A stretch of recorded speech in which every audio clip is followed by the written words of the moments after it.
Hello everyone, welcome back to our channel legal cure. आज हम फिर से आपके लिए लेके आए हैं कुछ नई opportunities.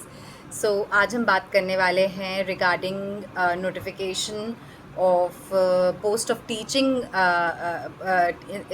Faculty from NFSU Gandhinagar. National forensic science university Gandhinagar ने अपने different departments, basically 9 different department से इन्होंने असिस्टेंट प्रोफेसर के पोस्ट की वैकेंसीज़ निकाली हुई हैं।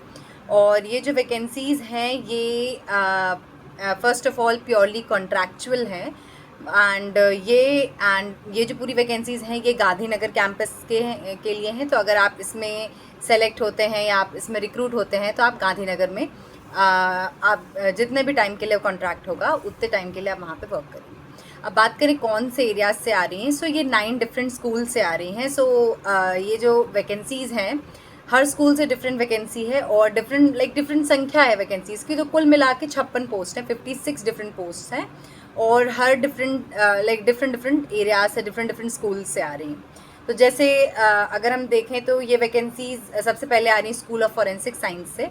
अब इसमें कौन सा डोमेन या फील्ड रहेगा वो आपको देखना पड़ेगा और उसमें कितनी पोस्टें हैं। तो अगर हम जैसे एग्जांपल दें तो स्कूल ऑफ फॉरेंसिक साइंस में जो आपका डोमेन इस वक्त अवेलेबल है, it's multimedia, cyber forensics, forensic biology, forensic chemistry. ऐसे ढेर सारे फील्ड्स हैं। Similarly school of cyber security and digital forensics इनका दूसरा स्कूल है जिससे इन्होंने अपनी वैकेंसीज़ निकाल रखी हैं। इस स्कूल में कुल 6 वैकेंसीज़ हैं। अब तीसरे स्कूल को अगर हम देखें तो इसमें स्कूल ऑफ मैनेजमेंट स्टडीज़ है। इसमें आपको जो डोमेन चाहिए वो generally forensic accounting, accounts, finance, taxation, data analytics, business management, ये सारे फील्ड्स चाहिए। एंड इसमें जो वैकेंसीज़ हैं कुल 9 वैकेंसीज आई हैं। इनका जो चौथा स्कूल है जिससे इस वक्त वैकेंसीज एक्टिव चल रही हैं, school of behavioural sciences. School of behavioural sciences में आपका जो डोमेन एक्सपर्टीज़ चाहिए वो आपको चाहिए in the area of criminology, forensic psychology, clinical psychology and neuro psychology. इसमें जो वैकेंसीज़ हैं कुल 10 वैकेंसीज है। सबसे ज़्यादा वैकेंसीज आपकी इस वक्त स्कूल ऑफ बिहेवियरल साइंसेज से हैं। एंड इसमें जनरली आपका जो भी बैकग्राउंड मांगा गया है वो साइकोलॉजी रिलेटेड बैकग्राउंड है। एंड इन सब जितनी भी ये हमारी वैकेंसीज़ हैं, अगर आप इनकी एलिजिबिलिटी देखना चाहें तो आप इनके नोटिफिकेशन में जाके देख सकते हैं। हर पोस्ट के लिए इन्होंने डिटेल्ड क्वालिफ़िकेशन बताई है, क्या चाहिए, कैसे चाहिए। तो वो आप नोटिफिकेशन से देखें तो वो आपके लिए काफ़ी ईज़ रहेगा। अब अगर हम पांचवा बैकग्राउंड देखें जहाँ से इन्होंने ये वैकेंसीज रिलीज़ की है तो it's coming from school of engineering and technology. इसमें कुल 2 वैकेंसीज है एंड जो डोमेन एक्सपर्टीज चाहिए इट्स इन इन्वायरमेंटल इंजीनियरिंग या इन्वायरमेंटल फॉरेंसिक्स या फिर forensic structural and civil engineering. जो इनका छठा स्कूल है जिससे वैकेंसी है it's from the school of law, forensic justice and policy studies.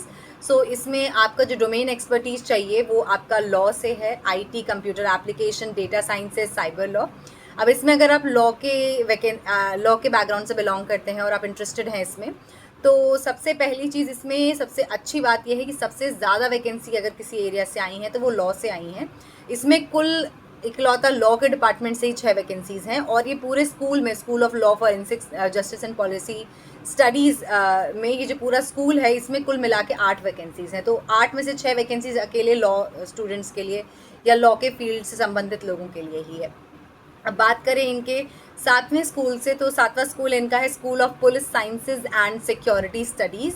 इसमें भी इन्होंने 2 डिफरेंट डोमेन एक्सपर्टीज़ मांगी है। इन कुल मिला के इसमें भी 4 वैकेंसीज़ आई हुई हैं। एंड जो हमारा 8वां स्कूल है इट्स स्कूल ऑफ फार्मेसी। इसमें कुल 7 वैकेंसीज़ हैं और इसमें डिफरेंट एरियाज डोमेन एक्सपर्टीज़ है जैसे कि pharmacology, novel drug delivery system, forensic and pharmaceutical chemistry, pharmaceutical quality assurance and pharmaceutical regulatory affairs. ये सारे डोमेन एक्सपर्टीज़ इसमें चाहिए। एंड लास्ट स्कूल जिससे वैकेंसी आई है it's in the area of school of medico legal studies. इसमें 4 vacancies है and इसमें 2 domain expertise मांगी गई है, ईदर इन टॉक्सिकोलॉजी या फिर फॉरेंसिक नर्सिंग। इस तरह से हम देखें तो ये डिफरेंट स्कूल से 9 डिफरेंट स्कूल से वैकेंसी है। कुल ये जो पोस्ट हैं मिला जुला के 56 पोस्ट बनती हैं। तो 56 पोस्ट के लिए वैकेंसी है, कॉन्ट्रैक्चुअल है ऑल्दो, बट ये बहुत ही अच्छी अपॉर्चुनिटी है आपके लिए। इसकी जो क्वालिफ़िकेशन है वो थोड़ी सी हम कह सकते हैं ज़्यादा रखी गई है। इसमें जो क्वालिफ़िकेशन है ये आपकी इसमें इन्होंने पीएचडी मैंडेटरी करा है। तो अगर आपके पास पीएचडी नहीं है तो आप अनफॉर्चुनेटली इसमें अप्लाई नहीं कर पाएंगे। बट इसमें जो एक चीज़ ये है कि इसमें ये भी आपको एक लीवे दिया गया है, एक छूट दी गई है कि अगर आप अपने पीएचडी के फाइनल ईयर में हैं तो आप इसको भर सकते हैं। तो लाइक अगर आपका वाइवा वगैरह हो गया है तो आप as a PhD qualified candidate भर सकते हैं एंड आप उसमें सबसे हाईएस्ट कैटेगरी के लिए भर सकते हैं। इसके अलावा जो एलिजिबिलिटी में दूसरे तौर पे चीज़ मांगी गई है वो है इनका पब्लिकेशन क्राइटेरिया। तो इनको 2 मिनिमम पब्लिकेशन चाहिए, या तो यूजीसी केयर लिस्टेड जर्नल में या फिर आपका वेब ऑफ साइंस या स्कोपस इंडेक्स जर्नल्स होने चाहिए। तो ये तो रहा इनकी सबसे हाईएस्ट क्वालिफिकेशन की बात। अब इस वैकेंसी की अगर हम आपको खास बात बताएं तो ये वैकेंसी आपको देख के लग रहा होगा बहुत ही टफ चीज़ है एंड इसने तो पीएचडी मांगी है, हम अप्लाई नहीं कर सकते। ऐसा कुछ भी नहीं है। ये वैकेंसी की खास बात ये है कि इन्होंने बोला है कि ये 3 डिफरेंट तरीके की वैकेंसीज में इसी वैकेंसी को क्वालिफाई करने वाले हैं।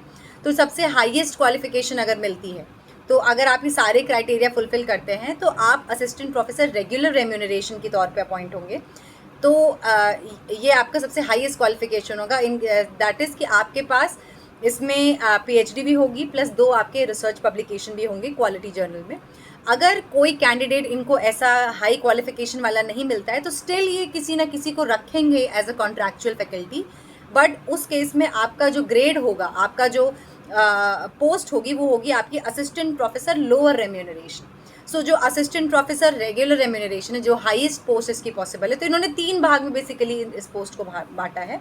पहला जो पार्ट है असिस्टेंट प्रोफेसर रेगुलर रेम्यूनरेशन, इसमें सबसे हाईएस्ट क्वालिटी ऑफ कैंडिडेट्स को कंसीडर किया जाएगा। इसमें आपकी जो सैलरी होगी वो पर मंथ 90,000 रुपीज़ होगी। एंड अगर उनको ऐसा कैंडिडेट नहीं मिलता है जो ये दोनों कंडीशन फुलफिल कर रहा है कि 2 स्कोपस इंडेक्स जर्नल में पब्लिकेशन भी हो एंड पीएचडी कंप्लीट भी हो, तो ये सेकंड कैटेगरी कंसीडर करेंगे रिक्रूटमेंट के लिए। वो है इनका असिस्टेंट प्रोफेसर लोअर रेम्यूनरेशन। तो लोअर रेम्यूनरेशन में ये आपको सारी चीज़ें सेम मिलेंगी, बस ये अंतर होगा कि आपका जो सैलरी होगी, सिंस आपके पास उतनी क्वालिफिकेशन नहीं होगी तो सैलरी थोड़ी सी आपकी कम रखी जाएगी। आपकी वो सैलरी होगी 75,000।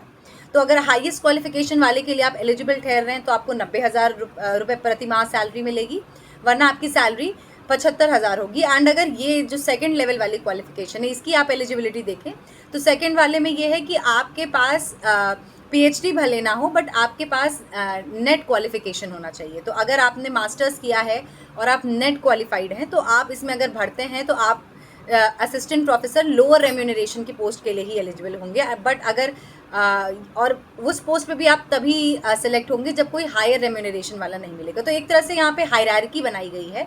अगर पहला वाला सिचुएशन नहीं पूरा होता है तो ये दूसरे पे जाएंगे, दूसरा वाला नहीं होता तो तीसरे पे जाएंगे।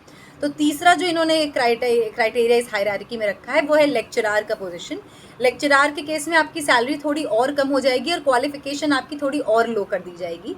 तो लेक्चरार के केस में जो आपकी सैलरी रहेगी वो 68,000 पर मंथ रहेगी। एंड इस केस में आपको सिंपली मास्टर्स डिग्री चाहिए, आपको यूजीसी नेट क्वालिफिकेशन या जो भी CSIR क्वालिफिकेशन आपके केस में एप्लीकेबल होता है वो भी नहीं चाहिए। तो इसमें एक तरह से हायरार्की है। सबसे हाई वाले के लिए पीएचडी भी चाहिए, Scopus indexed and like good quality journal publication भी चाहिए। दूसरे वाले में आपको simply masters with UGC net qualification चाहिए एंड तीसरे वाले में आज सिंपली मास्टर्स चाहिए।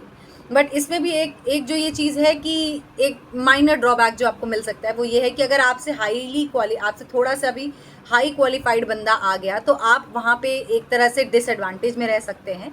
बट स्टिल अगर आप मेरे हिसाब से अगर आप असिस्टेंट प्रोफेसर लोअर रेम्यूनरेशन के लिए भी क्वालिफाई करते हैं, दैट इज़ आपके पास मास्टर्स की डिग्री है प्लस साथ में ही आपके पास यूजीसी नेट क्वालिफिकेशन भी है, तो आपको स्टिल इसके लिए अप्लाई करना चाहिए। आप बहुत अच्छे कैंडिडेट साबित हो सकते हैं क्योंकि जो इसका सबसे हाईएस्ट डिग्री रखी गई है क्वालिफिकेशन की कि 2 क्वालिटी रेप्यूटेड जर्नल में पब्लिकेशन और पीएचडी कंप्लीटेड, ये दोनों ही एलिजिबिलिटी को एक साथ पूरे करने वाले कैंडिडेट आपको बहुत कम मिलेंगे।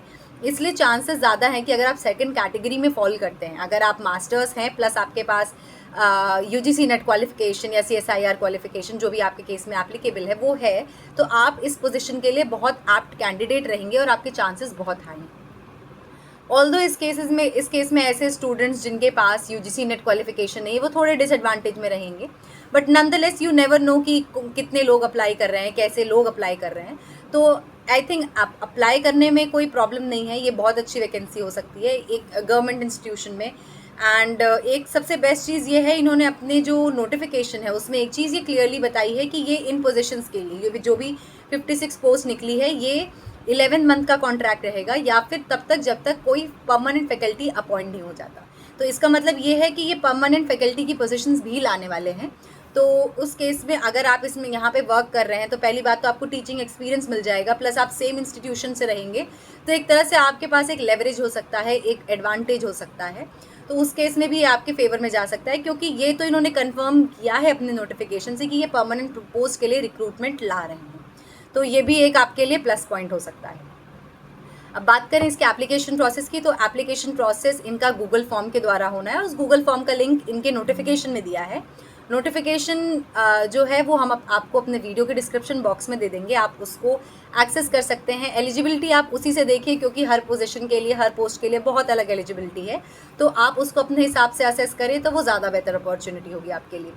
अब गूगल फॉर्म आप इसमें भरेंगे, इसमें एप्लीकेशन फ़ीस सबके लिए सेम रखी गई है, 1000 रुपये। आपको 1000 रुपये हर पोस्ट के लिए भरना होगा। आप एक पोस्ट के आप असिस्टेंट प्रोफेसर के लिए ही आप डिफरेंट डिपार्टमेंट्स में डिफरेंट पोस्ट के लिए आप अप्लाई कर सकते हैं, पर हर पोस्ट के लिए आपको, चाहे एक ही स्कूल में आप डिफरेंट पोस्ट के लिए अप्लाई कर रहे हो, आपको अलग अलग फ़ीस देनी पड़ेगी। आप एक उसमें ही फ़ीस नहीं कर सकते, आपको हर फॉर्म के लिए 1000 रुपये फ़ीस देनी पड़ेगी अगर आप एक से ज़्यादा पोस्ट के लिए अप्लाई कर रहे हैं। अब बात करें इसमें प्रोसेस की कि रिक्रूटमेंट कैसा होगा, तो ये वॉक इन इंटरव्यू के द्वारा होगा। ये आपको जब आप प्रोसेस कंप्लीट करेंगे एप्लीकेशन का, तो आपको एक ईमेल आएगा कंफर्मेशन का, एंड उसके बाद आपको इंटरव्यू प्रोसेस में इनके अपीयर होना होगा। और इंटरव्यू प्रोसेस इसका कब होगा, इंटरव्यू किस दिन कंडक्ट होगा, उसका भी शेड्यूल इन्होंने अपने नोटिफिकेशन में ही दिया है। और अगर आप इसके नोटिफिकेशन में जाएंगे तो आपको ये देखने को मिल जाएगा कि इनके इंटरव्यूज़ जो हैं वो 27 जुलाई से स्टार्ट हो रहे हैं, और ये इंटरव्यूज़ आपके पूरे चलने वाले हैं 3 अगस्त तक। तो बहुत टाइम है, एम्पल टाइम है, आप इसमें डिसाइड कर सकते हैं आपको इसे भरना है नहीं भरना है। इनफैक्ट अगर आपको भरने में कोई सहायता चाहिए तो हमारा चैनल आपका उस एरिया में भी हेल्प करेगा, आपकी सहायता करेगा, एंड आपको हर तरीके से एड करेगा इस वैकेंसी को भरने में और आपकी मनचाही जॉब पाने में।